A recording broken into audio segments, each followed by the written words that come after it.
তারপরে দেখবেন যে মুসলমানদের দেখবেন যে ইন্ডিয়াতে যখন অ্যাড হয় তখন দেখবেন যে ওদের প্রতিটা অ্যাডের পরেই বলে দেয় যে সার্ফ এক্সেল বা ওদের যে অ্যাডগুলো সাবানে 2 টাকা ছাড়, 5 টাকা ছাড়। কিন্তু বাংলাদেশে সহজে কিন্তু এটা কিন্তু বলে না 2 টাকা, 4 টাকা, 5 টাকা ছাড়। আমরা মুসলমানরা আমরা ভাগ্যে বিশ্বাসী, যাদের দেখা যায় যে আমরা পকেটে 50 টাকা আছে, বন্ধু বান্ধবরে 50 টাকায় খাওয়াই দেয়, কারণ আমরা জানি যে টাকা টাকা আল্লাহ দিব, এটা নিয়ে কোনো টেনশন নেই। যে টাকা আজকে আছে, আজকে নিয়ে কালকে হবে, আবার আছে থাকবে না, এভাবেই। এজন্য মানে ভাগ্যে বিশ্বাস করলে লাভ আছে বেশি। ভাগ্যে বিশ্বাস করলে অনেক লাভ আছে, কারণ আপনি মানসিক রোগী থেকে আপনি সুস্থতা থাকবেন। তো অনেকে বলে যে যেমন আজকে আমাদের যে এলাকায় যে ছোটো ভাইটা যে অ্যাক্সিডেন্ট করে মারা গেছে, হ্যাঁ, এইচএসসি পরীক্ষা দিয়ে, তার ভাগ্যে কি, তার ভাগ্যে খারাপ করছে, কিন্তু আমরা স্বাভাবিক চোখে আমরা বলতে পারি তার ভাগ্য খারাপ।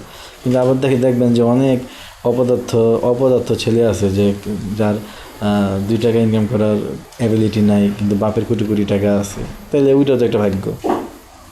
তার জন্য ওইটা ভালো, সে তার 2 টাকা ইনকাম করার অ্যাবিলিটি নেই, কিন্তু তার বাপের কোটি কোটি হাজার কোটি টাকা আছে, অকর্মা, সে দিব্যি আরামে জীবনটা পার করতেছে।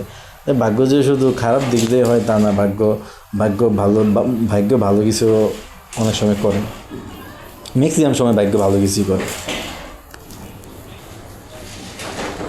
তার মানে এখন আমরা মানুষ আমরা চিন্তায় স্বাধীন কিন্তু কর্মে স্বাধীন না। এখন যদি আমার মাথায় ফেরেশতারা, যদি আমি আলমে আরোয়াতে যদি এখন বাজে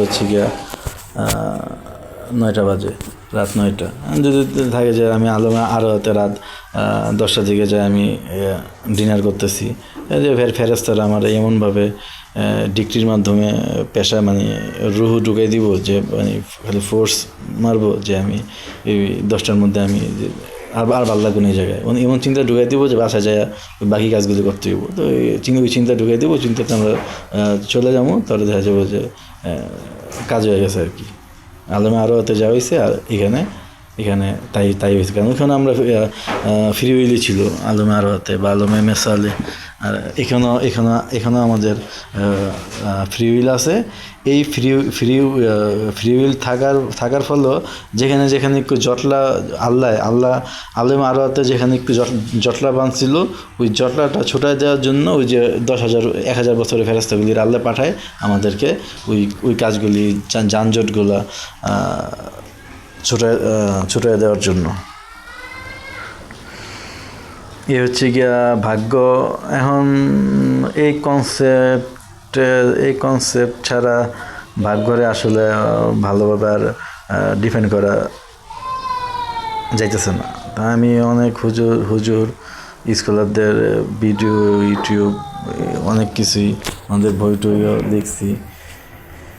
আছে আমার একজন গুরু আছে, কর্নেল জাকিরিয়া কামাল, ওনার লেকচারগুলো খুব অথেন্টিক, খুবই সাইন্টিফিক, আবল তাবল কথা বলে না, ফালতু কথা বলবে না, ঠিক আছে। উনি সাইন্টিফিক তাফসির করে, তো ওনার থেকে আমি অনেক ইনফরমেশন নেই আর কি, অনেক ইনফরমেশন নেই, আলহামদুলিল্লাহ। তারপর আমার মনে একটা অনেক বড় কোশ্চেন ছিল, এটা আমার একবারে ছোটোবেলা থেকে, যখন আমি বুঝি যে আমাদের হুজুররা বলতো যে যখন মসজিদে খুতবা দিত তখন বলতো যে হেরা গুহাতে কোরআন নাজিল হয়েছে। কোরআন নাজিল হয়েছে কীভাবে? কোরআন নাজিল হয়েছে, ফেরেশতা আসা আমাদের নবীরে হযরত মুহাম্মদ সাল্লাল্লাহু আলাইহি সাল্লামকে বলতেছে যে পড়ো, ইকরা পড়ো। নবী বলতেছে যে আমি পড়তে পারি না। তারপরে ওই জিবরাইল ফেরেশতা যায় নাকি না সত্যি যায়, তার একটা বুকে ধরে একটা খুব জোরে চাপ দিছে, চাপ দেওয়ার পরে সে মুখ দিয়ে তার অনর্গল কোরআনের বেরোতেছে। তাই এটা আমি যখন চাকরি করতাম এলকো ফার্মাসিউটিক্যালস কোম্পানিতে, তো এখানে অনেক ভালো বড় ভাইরা ছিল, আল্লাহ ইসলামিক মাইন্ডেড। তো ওনাদেরকে আমি বলতাম যে ভাই এই এই ঘটনাটা কী, এটা আমি একটু বুঝাই বলুন তো। কি আমার বুঝাই বলতে পারে নাই। তারপরে কয়েকটা হুজুরও জিজ্ঞেস করছি, ওনারাও আমার ভালো করে ক্লিয়ারলি বলতে পারে না যে ওই ওই ঝাক্কিটা মানে কী করছিল। আসলে কি, কোরআন নাজিল হয়েছে ওই হিসেবে না, এটা অনেকে জানে না, হুজুররাও জানে না। হুজুররা জানবো কীভাবে?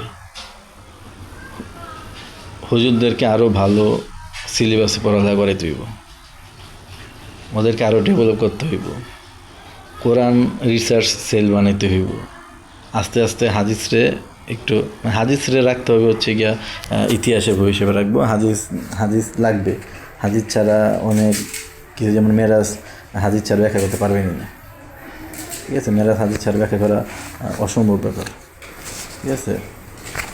আমাদের হুজুরদেরকে অনেক ভালো ট্রেন আপ করাইতে হবে, অনেক ভালো পড়ালেখা করাইতে হবে, ওদেরকে অ্যাস্ট্রোনমি পড়াইতে হবে, অ্যাস্ট্রোলজি পড়াইতে হবে, তারপর ওদেরকে ইংরেজি ভাষা রাখতে হইব, ওদের রাজনীতি সম্পর্কে সচেতন থাকতে হইব, ওদের ইকোনমিক সম্পর্কে ভালো জ্ঞান ধারণা থাকতে হবে। তারপরে হচ্ছে গিয়া আর 2-3টা ভাষায় তাদেরকে কথা বলার পারদর্শী হইতে হবে অনেক, কারণ কি তারা আমাদের নেতা, ঠিক আছে? তাদেরকে অনেক কোয়ালিফাই হইতে হবে, কিন্তু আমাদের দেশে এটা মানে মানে পসিবল না। 8,000 টাকা 8,000 টাকা 10,000 টাকা বেতন দিয়ে কি আর ভালো হুজুর হবে? যারা ভালো হুজুর তারা তো আছেই, কিন্তু তারাও এনাফ না বর্তমান জেনারেশনের সাথে। যেমন ওই দিন সবার প্রিয় আদনান হুজুর, উনিও বলে যে 7 আসমান নিয়ে কি আবল তাবল কনসেপ্ট ক্লিয়ার না হলে এত বড় ইয়াং জেনারেশনের প্রতিনিধি করে এই আবুল তো মোহাম্মদ আদনান যদি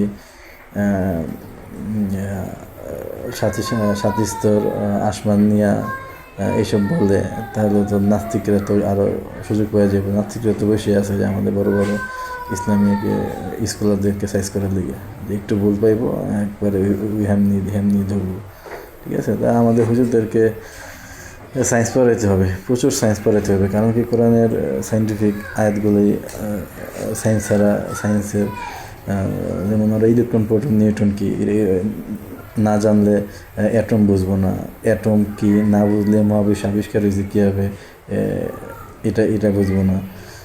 একটা অ্যাটমের মধ্যে হাইড্রোজেনের একটা অ্যাটমের মধ্যে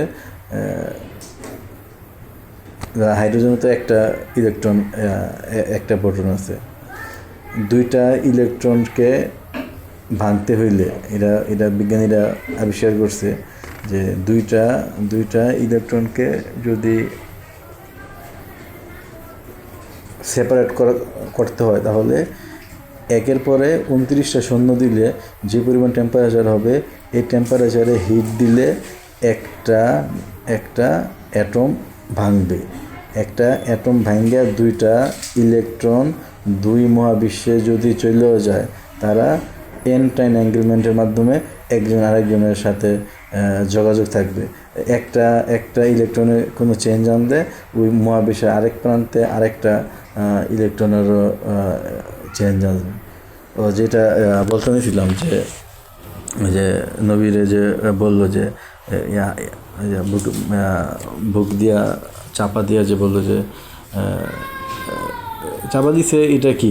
এটা হচ্ছে গিয়া নবীর কাছে কোরআনের আয়াত কিন্তু আসছে রু হিসাবে, ওই হিসাবে আসে নাই। ওই হিসাবে আসছে হচ্ছে গিয়া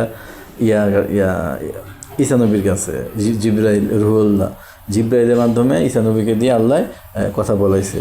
তারপরে মুসা নবীরে পাঠাইছে হচ্ছে গিয়া ওই যে 10টা যে সংবিধান বলে আর কি, সংবিধান কি 10টা লিখিত দিতে, যে কী করতে পারবা, কী করতে পারবা না।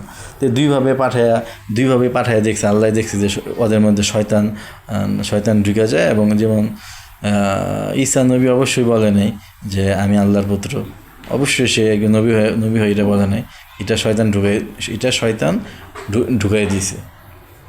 তাই আমাদের কোরআনটা ছিল খুব প্রোটেক্টিভ। মানে এখানে এখানে মানে এটা হচ্ছে মোটামুটি মোবাইল ফোনের মতন, যে এখানে আমি কথা বলতেছি আমেরিকাতে শুধু 1-to-1, এখানে কোনো শয়তান জিন কোনো ইন্টারফেয়ার করতে পারবে না, ঠিক আছে। তারপরে নবী বারবার মুখস্থ করতে চাইতো, যে কোরআনের আয়াতগুলি আসতো, নবী ঠোঁট নাড়াইতো, কোরআনের আয়াতে আছে যা ফেরাজ জিবরাইল বলতো যে নবী আপনি ঠোঁট নাড়াইয়া কষ্ট করার দরকার নেই, আল্লাহ আপনার এটার মধ্যে ইয়া করে রাখবে, যে ফিক্সড করে রাখবে। মূলত হচ্ছে গিয়া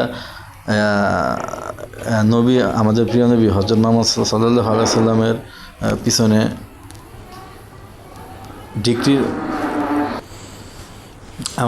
আমাদের প্রিয় নবী হযরত মুহাম্মদ সাল্লাল্লাহু আলাইহি সাল্লামের ওনার উপরে কোরআন নাজিল হয়েছে হচ্ছে ডিক্রির মাধ্যমে, মানে ঘাড়ের পিছনে নবুয়তে মোহর বলা হয়।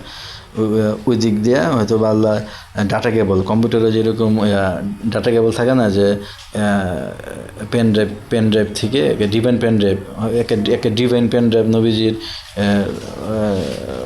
মাথায় ছিল বা ব্রেনে ছিল, ওইখানে জাস্ট খালি যেমন আমরা ফোনে যে কথা বলি কোনো টান নাই, কিন্তু তাও কিন্তু মেসেজ যাইতেছে এক দেশ থেকে আরেক দেশে, তখন আল্লাহ তার সমস্ত আয়াতগুলি এইভাবেই ইয়া দিয়ে পাঠাইছে, এই ডাটা কেবল দিয়ে পাঠাইছে নবীর মাথায়। এর জন্য নবীকে মুখস্থ করার কোনো দরকার পড়া নেই। তারপর দেখবেন যে আমি আরেকটা জিনিস নিয়ে আমার ডাউট ছিল, যে আলিফ লাম মিম জালিকাল কিতাব লা রাইবা, যেমন এগুলি সিন সুরা, যেমন সূরার আগে এগুলি থাকে, এগুলি জিজ্ঞাসা করতাম যে হুজুরদেরকে, যে হুজুর এই সূরাগুলো কি। তারপরে পরে আস্তে আস্তে পড়ালেখা করে তখন এগুলি যে বুঝতে পারছি যে এগুলো হচ্ছে গিয়ে ফোল্ডার।